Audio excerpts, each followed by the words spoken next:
Scopus berikutnya. Nah ini nanti bisa dibaca lagi. Saya tak punya waktu ya nanti habis. Saya agak di cepat aja nanti.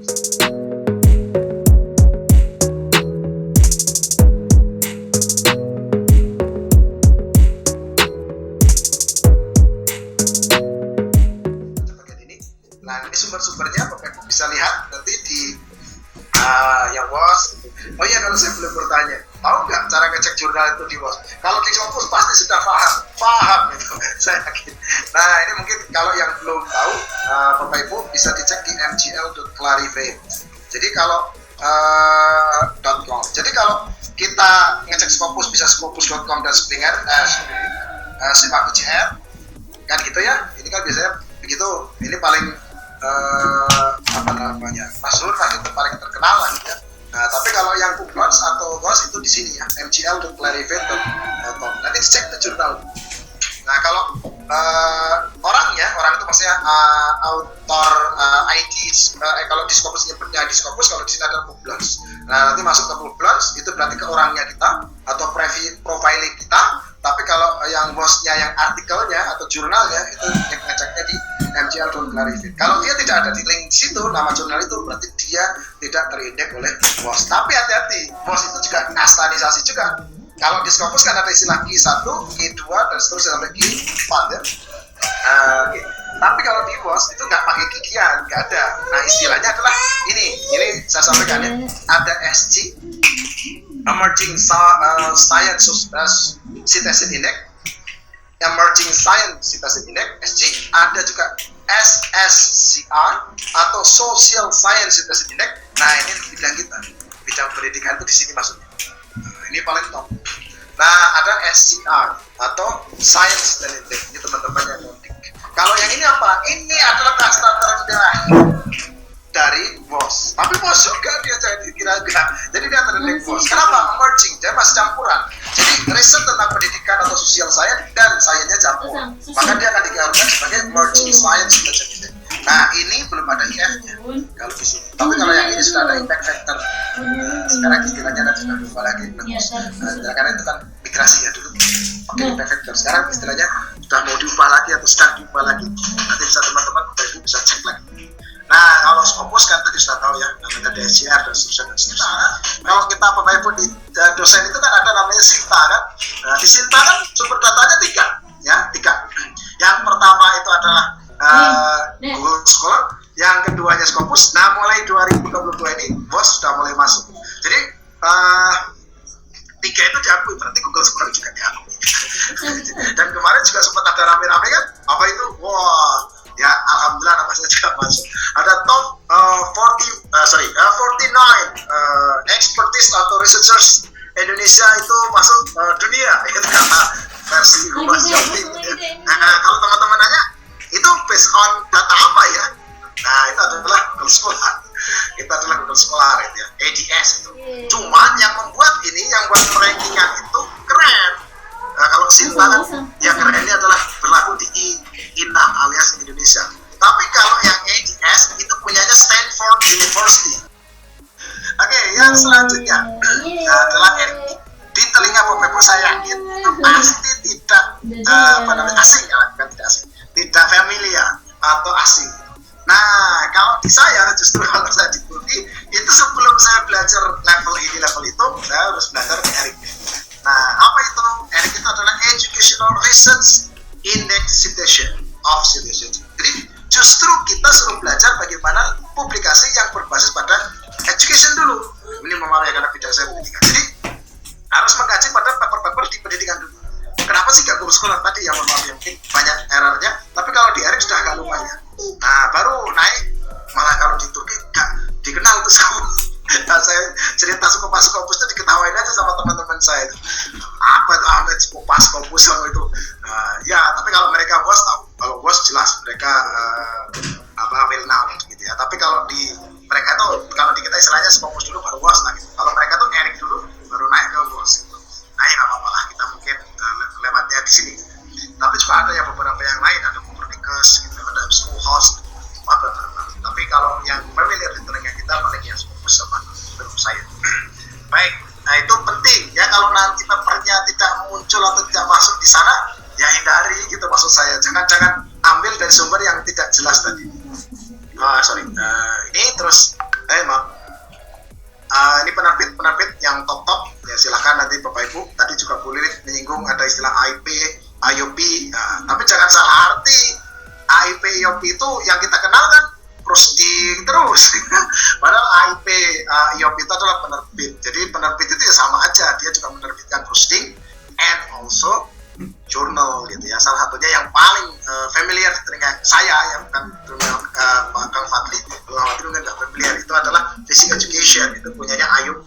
Jadi bidang saya adalah pendidikan fisika, jurnal topnya dia adalah salah satunya adalah Physics Education. Tapi sayangnya itu masih G3 atau turun G3 dulu G2 itu. Nah, terus ada namanya European Journal of Physics. Jadi itu juga punyanya IOP. Ini kira-kira saya memberikan jurnal penerbitnya itu. Gitu. Nah, ada juga yang lain yang IP, yang jurnal itu adalah American Journal of Physics. Lupa pos fisika aja, saya pasti hafalnya cuma jurnal saya. Kalau jurnal yang lain saya kurang familiar. Tapi banyak intinya adalah IP, IOP itu bukan hanya menerbitkan proceeding gitu. Cuman kalau di UP kan karena kita sering mengadakan konferensi dan konferensinya selalu bekerja sama dengan penerbit IP dan IOP, seolah-olah semua yang diterbitkan IP dan IOP itu proceeding. Enggak ya, bukan. Terus Springer sudah sangat familiar, Elsevier yang bisa ditanya lagi, itu nenek moyangnya Scopus gitu ya. Dan Rutland itu anak buahnya atau boleh dibilang cucu perusahaannya lah, atau anak perusahaan dari Teller Franchise. Ada juga saya tahu ada Sage, Sage, ada Sage, banyak yang lain. Silakan bisa dieksplorasi, itu penerbit bagus atau top di dunia. Itu saran saya ngambilnya dari situ gitu, maksudnya artikel-artikel. Ini saya singgung sedikit, tapi saya akan nanti masuk ke teknis langsung. Ada Imran, teman-teman kalau menulis itu pasti harus melihat ya introduction-nya metode tadi yang kalau bahasa ini adalah bisa optional atau dibuat procedure gitu. Terus nanti juga result-nya, dan akhirnya adalah untuk discussion itu penting gitu ya. Jadi strukturnya kalau ditanya mana yang harus gede gitu, itu adalah introduction dulu, harus panjang lebar karena ini literatur review. Kalau literatur review-nya tidak panjang, tidak kokoh, mana bisa mereka percaya kepada kita gitu. Nah, kita kan belum bisa meyakinkan itu. Nah, ini kalau di struktur ini penting literatur review yang sebagai kajian di introduction atau disisipkan di sana. Oke, dan seterusnya ini saya skip, nanti bisa diinikan dulu. Nah, ini saya ajari sedikit tentang cara mentoli.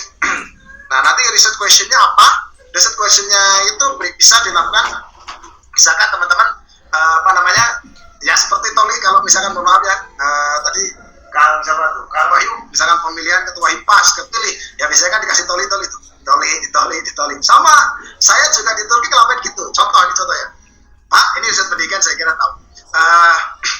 Ternyata siapa sih yang artikel mana dari 40 atau 50 artikel itu yang menggunakan teori konstruktivisme? Maka saya Ctrl F, nggak saya baca, Bapak-Ibunya, teman-temannya, Ctrl F, terus saya bilang konstruktivisme. Saya kuliahnya gitu, enter, muncul di paper ini satu. Saya tulis tuh satu. Jadi nanti paper kedua, enter lagi, ada, berarti dua. Paper ketiga, nggak ada, sudah nggak saya. Nah begitu, jadi itu konstruktivisme. Nah nanti tinggal kita dapatnya apa ini dari tolling ini nanti kita dapat namanya frekuensi. Ya di frekuensi. Nah frekuensinya berapa? Hanya sekedar tulis saja 2 atau 3 atau berapa. Jadi kita hanya menulis, jangan nanti ini 2. Ini contohnya saja. Nah kalau misalkan apa? Saya nggak mau pakai frekuensi, pakainya adalah persentase. Persentase boleh? Ya boleh. Nah, seperti itu. Jadi bisa dilakukan kayak gitu. Recording in progress. Bisa dilakukan seperti itu. Ini cara mentoli. Ya saya kira tolinya nggak ada masalah, tapi kaitan mentolinya ini yang penting. Jadi apa yang mau dicari, jadi dibaca. Kalau dibaca, ya tadi ya kebayang 40 baca satu gitu ya. Baru dapat satu artikel itu sudah di penyiksaan dari Pak Sam. Jangan begitu ya. Kontrol F aja. Kalau misalkan ini kontrol F terus apa? Nggak ada Pak. Pak, konstruktivisme nggak ada kata-kata konstruktivisme, tapi adanya constructivity. Konstruktif. Cek lagi. Gitu. Banyak kita juga bisa melakukan. Pak, ternyata ada yang lolos Pak. Ya nggak apa-apa. Yang reviewer juga nggak akan sampai dilihat tadi. Oh ya ini benar ada. Oh ini nggak ada. Nggak akan seperti itu.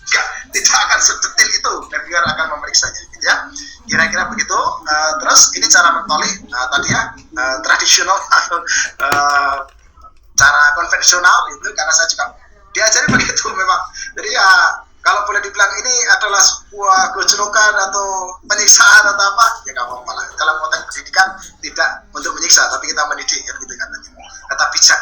Dan yang paling banyak adalah yang kedua, saya tahu dari paper-paper yang sudah terbit banyak sekali menggunakan force viewer. Nah kalau force viewer sudah by system, jadi tadi ya sistematik atau menggunakan bibliometrik gitu atau bibliografi gitu ya. Itu adalah force viewer. Tapi saya cek tadi tidak hanya ini, banyak sekali sekarang software-software yang bisa membantu Bapak Ibu menganalisis. Sekarang masalahnya begini, Pak, saya mau pakainya force viewer. Sudah terbit banyak. Apa yang harus dilakukan? Komparasi. Ini trik dari saya. Jadi contoh, force viewer, literatur review, saya temukan kok hampir semua literatur sekarang force viewer semua.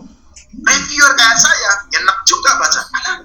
Force viewer lagi. Gitu. Ya karena sering muncul. Kalau awal-awal muncul mungkin akan dianggap sebagai something new gitu, barang baru gitu, novelty. Tapi kan ini sudah sering muncul. Apa yang harus dilakukan? Komparasi. Jangan tunggal gitu. Jadi kalau ada force viewer, tunjukkan juga toliknya gitu, secara tradisionalnya akan membantu itu analisisnya. Atau cara yang lain lagi, pakai NVivo dan seterusnya. Nah yang ketiga, ini adalah cara atau teknik menggunakan NVivo. Nah jadi ini juga saya lakukan dengan teman saya. Banyak kan orang menulis NVivo knowledge itu untuk kualitatif saja. Tidak ya, untuk review literatur review itu juga bisa dilakukan. Nah, saya sudah serahkan nanti ke panitia, ada contohnya yang artikel kami gitu yang sudah terbit menggunakan NVivo untuk literatur review. Literatur review ya, NVivo juga kami lakukan untuk yang lain. Jadi itu pasti juga mengandung novelty. Kalau nanti NVivo banyak, sudah pakai banyak, ya kasih komparasi. Gimana dengan NVivo, gimana dengan force viewer, gimana dengan tadi yang tradisional atau konvensional menggunakan toli. Jadi kita harus pintar-pintar mencari celah seperti itu. Jadi jangan hanya menjagakan seolah force viewer adalah dewanya, yang lain nggak berguna gitu. Jangan seperti itu. Baik, ini judul-judulnya yang biasa dan tidak kita lakukan. Insya Allah yang tulisan pertama, kedua itu adalah publikasi dari kami. Jadi ada nama saya juga di dalamnya begitu, walaupun saya bukan tulis pertamanya, karena saya membimbing mahasiswa dan teman. Dan ini contoh yang lain lagi. Paper yang lain yang mungkin Bapak Ibu teman-teman bisa lihat-lihat lagi. Nanti silakan, saya sudah izinkan panitia untuk menyebarkan PPT atau PowerPoint ini dan bisa dilihat-lihat lagi. Nah, ini kalau bidangnya bidang apa ya? Ini teman-teman di administrasi pendidikan atau manajemen itu juga ada literatur review. Nah, saya ambilkan dari Educational Administration Quarterly. Nah, ini juga banyak ini. Systematic review, kan? Literatur review ujungnya. Review tadi sampai di depannya. Maka tidak ada masalah. Oke, ini juga sama. Kami juga melakukan ya. Ini juga mahasiswa bimbingan saya S3 Pendidikan IPA. Ini sudah terbit di Sinta 2. Saya suruh menulis Mathematic Review on Exploring, kebetulan beliau risetnya itu Science in Education a Case in Indonesia. Jadi saya meminta beliau untuk publikasi. Awalnya saya tarikin ke Jurnal Scopus karena dia juga mikirnya, Pak, saya harus ada publikasi Sinta, Pak. Oh ya sudah, kamu nulis juga di sana pakai literatur review saja. Dan seterusnya ini contoh-contoh yang lain, tulisan saya maksud saya bidang-bidang yang lain tapi menggunakan literatur review. Contohnya ini misalkan teman-teman di politik ya, gagasan pendidikan politik bagi generasi muda misalkan support aja literatur review.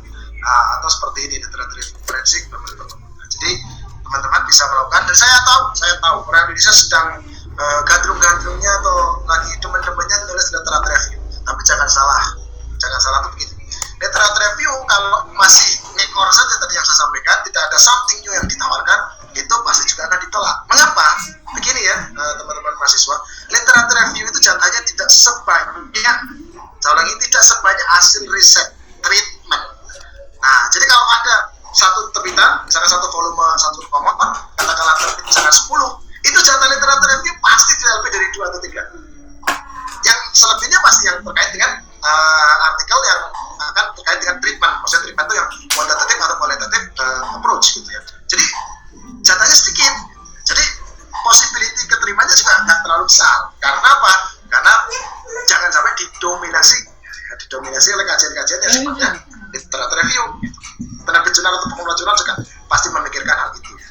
Jadi ini contoh sekali lagi temannya Bu Linit dulu bimbingan saya gitu di S3 kebetulan dosen UPI juga untuk menulis di European Journal of Mathematics and Science Technology Education gitu ya, JMSTE. Nah ini yang dia pakai itu maksudnya strukturnya dia langsung judul, tujuan, metode penelitian, hasil dan rekomendasi, masih atau simpulan, tapi di ujungnya dia bilangnya adalah rekomendasi. Oke, ini cara menulis abstrak. Pak, ya nggak mungkin saya baca gitu. Ya, gitu. Tapi apa sih yang penting dari abstrak? Ini saya sampaikan aja. Apa yang penting dari abstrak? Satu, tujuan. Jangan sampai di abstrak itu nggak ada tujuannya. Nah, yang kedua adalah kalau dia metode, jelaskan metode. Tapi kalau tidak, gitu, juga dia pakainya apa? Pakainya misalnya prosedur pengambilan datanya atau analisisnya. Jelaskan itu. Yang selanjutnya yang ketiga adalah hasil temuannya kecil. Yang keempat adalah simpulan atau rekomendasi. Tadi ya, boleh rekomendasi atau simpulannya. Nah ini, tapi saya mohon izin banyak menjumpai tidak ada tujuan, banyakannya latar belakang. Ini hampir semua saya lihat tulisan-tulisan kita itu banyakannya begitu gitu ya. Jadi bukan itu yang dimaksud. Jadi kalau mahasiswa ini menunggu pada tujuan, nanti tujuannya apa? Kalau misalkan ini terus dia misalkan mau mereview terkait dengan bla bla bla gitu ya, mereview terkait dengan ini nih. Nah itu tolong disampaikan gitu, di notice, di statekan di situ. Itu yang harus ada gitu ya. Jadi jangan banyak-banyak abstraknya, itu yang diminta gitu ya, dimaksud. Terus introduction ini juga penting teman-teman, Bapak Ibu sekalian. Jangan sampai nanti begini, kajian-kajiannya itu ya soalnya kajian-kajiannya itu tidak ada di judulnya. Maksudnya gini, kalau saya disuruh menulis intro itu pasti saya sangat sarankan apa? Lihat judul. Ya, lihat judul. Judulnya apa? Keluar pertama katanya. Nah, ini triknya. Kalau misalkan judul pertama itu adalah katanya adalah STEM education, misalkan kata STEM education, maka Bapak Ibu tidak boleh paragraf pertama harus dikatakan STEM education. Nah, masalahnya di Indonesia nggak begitu. Saya tahu. Tulis latar belakang atau di introduction hampir selalu ideal, fakta, masalah, ya kan? Apa ini salah? No. Tapi ini hanya terjadi di Indonesia. Nah, pola pikir di luar gimana kan? Jadi kalau mencari gap itu adalah tadi munculkan. Jadi seperti ibu bapak membuat bab 2 di tesis atau disertasi atau deskripsi. Apa itu? Urutkan itu kajian teori. Karena yang dimaksud gapnya itu adalah gap teori, gap riset. Riset dulu, ya. Sekarang dan rekomendasi saya atau yang usulan kami atau novelty-nya. Nulisnya begitu terus. Semua topik. Misalnya saya education dulu tidak memanfaatkan tentang project. Sekarang memakan project, tapi yang saya usulkan tidak project, justru IDP. Misalkan jadi desain proses. Nah, berarti ada progres perkembangan atau perbedaannya. Itu yang harus dilakukan introduction. Nah, ini yang tadi saya sampaikan di guiding question. Nah, ciri dari literatur review ini harus muncul ini, Bapak Ibu teman-teman. Ini mungkin contoh dari saya aja. Pertama, tanyakan tujuan. Nah, misalkan di kajiannya argumentation studies dengan cerita tentang argumentasi, nah, tanyakan tujuan itu. Terus tanyakan metode. Maksudnya metode itu kajian di artikelnya tentang tujuannya ada nggak, metodenya ada nggak, gitu. Sampelnya ada tidak, data collection toolnya seperti apa, gitu. Data analysis metodenya seperti apa, topiknya kajiannya apa. Sekali lagi yang saya garis bawahi argumentasi berarti dia tipe argumentasi. Nanti Bapak Ibu ganti, yang penting tipe tentang apa, tipe tentang topiknya. Nah, itu kan mana, kan? Seperti itu. Jadi saya tadi kalau ditanya menggunakan adalah WH question. Jadi ini kebiasaan saja. Jadi pertanyaannya pun begitu gitu. What, who, which gitu. Nah, dan seterusnya. Ini teman-teman juga bisa pakai atau ikuti jika ingin seperti itu. Tapi sekali lagi itu tidak ada kewajiban ya. Bisa menggunakan yang lain, pertanyaan bisa yang lain. Atau begini, ini juga bisa. Guiding question juga masih tentang guiding question, tapi dia memberikan pertanyaan yang 3. Apa itu? Komposisinya, terus apa yang dipelajarinya atau learning outcome-nya, terus produk hasilnya.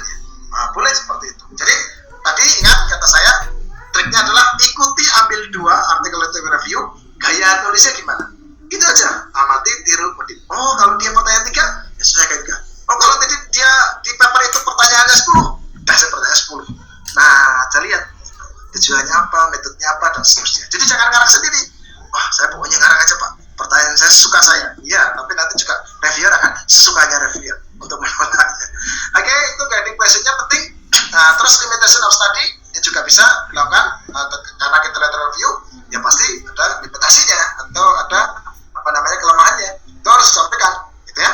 Terus di bagian metode atau istilahnya bukan metode, bisa juga prosedur atau pengumpulan data tadi saya sampaikan. Itu seperti apa? Ini penting ya Bapak Ibu teman-teman. Tadi ya ada istilah historical review. Apa itu? Tahunnya. Sampaikan gitu. Saya mengkaji dari tahun 2006 sampai dengan 2016. Jadi artikel itu hanya saya batasi 2006 dan sampai dengan 2016. Anggap Pak, saya dari 2016 sampai dengan 2022. Ya silahkan itu dipetakan seperti itu, gitu ya. Terus sumbernya. Nah, tadi ada sumbernya, sumber datanya. Ini penting. Ya, ini misalkan salah satunya tadi kan saya bisa contohkan Education Research Complete, Eric atau Springer, ya punyanya Taylor Francis, John Milley, dan seterusnya. Science Direct, misalkan PlotQuest, Mangga. Saran saya adalah penerbit-penerbit atau yang familiar di telinganya orang sana, orang bule. Jangan penerbit, mohon maaf ini bukan bermaksud Erlangga, nggak kenal. Mungkin Erlangga jurnal tapi nggak tahu gitu apa ini kan, nggak dipercaya datanya, atau kampus tertentu ini jurnal dari UPI gitu, gitu kan. Nah, kalau UPI-nya Scopus, mungkin yang ditulis dengan itu yang ditulis adalah Scopusnya, itu kan UPI-nya, itu maksudnya seperti itu. Jadi itu yang penting. Terus ini juga tadi ya, kalau ada sumber-sumber yang lain, nah ini juga artikelnya ada 82 yang dianalisis. Tadi kan saya bilang Pak 47, ya itu semakin banyak semakin bagus, semakin banyak semakin bagus. Baik, ini analisis datanya, nanti bisa dilihat seperti apa riset prosedurnya, bisa menggunakan seperti ini. Misalkan ya, clarification and approach, bisa nanti searching screening, macam mencari tadi artikelnya, Pak, ini kan orang sudah pakai flowchart kayak gini, gitu. Terus Kak Fadli mau nyetak ini, ya sudah gimana? Ya sudah gambar ke kanan. Gitu aja selesai kan? Nah, gitu. Kayak gitu. Jadi dia ke bawah, saya ke kanan. Terus nanti kalau enggak, Kak Fadli apa? Oh Pak, saya dari bawah ke atas. Kenapa? Karena ini tahun lama ke tahun yang baru. Ya, pinter-pinter kita saja. Tapi sekali lagi jangan mengubah yang tidak pernah ada, gitu. Jadi tiru dulu, amati dia. Struktur Pak, ya saya mah nggak pakai begini, makanya melingkar Pak. Oh ya boleh saja. Oh, di sini apa, di sini apa, di sini apa. Nah, jadi ikuti saja gaya yang sudah terbit gitu. Dan pastinya yang sudah terbit memiliki atau sudah di review gitu. Dan dia pasti sudah baik gitu cara menyajikannya. Oke, itu ini yang saya sebut tadi yang frekuensi Bapak Ibu. Jadi sebelum muncul frekuensi SK29 ini diturus dulu atau ditoli dulu. Jadi nggak akan muncul itu angka 29 sebelum kita toli. Jadi ada berapa total kan tadi 82 artikel kan. Nah, ternyata yang tujuannya itu menggunakan efek argumentasi ada berapa? Si penelitiannya 29. Oh, yang development argumentation with intervention ada 19. Nah, caranya gimana? Tadi keywordnya di Ctrl F cari ketemu itu aja terus ini cara lagi ya, ini cara konvensional, bukan pakai tadi yang Fosbior atau mesin pencarian mesin analisis yang lain. Ini baru bicara tujuan pemilihan. Ini tujuan artikel itu apa sih? Nah, bisa itu misalkan gini, effect of different digital kan sama. Laboratory online software computer game misalkan on argumentation, ya ganti berarti on critical thinking, on misalkan pedagogical content knowledge, on STEM education, on bla bla bla. Tinggal ganti gitu-gitu saja gitu. Dan di sini bisa diparafrasa. Begitu. Nah, terus selanjutnya hasil dan pembahasan. Nah, ini saya kira nanti bisa dilihat juga tadi saya sampaikan, bisa saja discussion and conclusion, bisa juga discussion sendiri dan konklusi sendiri. Itu sangat bergantung pada tipe atau gaya penulisan di jurnal itu. Oke, ini simpulannya nanti bisa dilihat, saya nggak akan jelaskan secara detail, nanti bisa juga untuk diskusi atau bertanya. Nah, ini penting rekomendasi. Dalam konteks literatur review, rekomendasi itu penting. Kenapa? Tadi ya sampaikan di awal, kita mengkaji literatur, tujuannya itu apa? Next-nya itu apa? Kalau belum ada next-nya, kita nggak akan bisa ketemu gitu novelty-nya. Oke, ini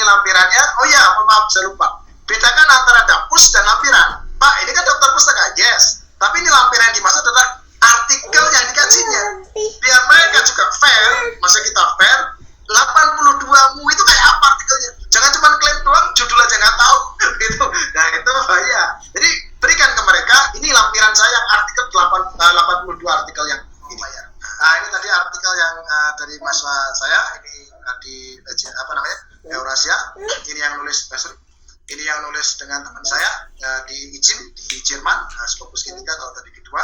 Nah, ini juga review. Ini yang mahasiswa S3 saya, Pak Yohanes itu di Sinta 2. Ini Sinta 2 yang tadi saya sampaikan. Itu saya kira Kang Fadli, jadi saya nggak tahu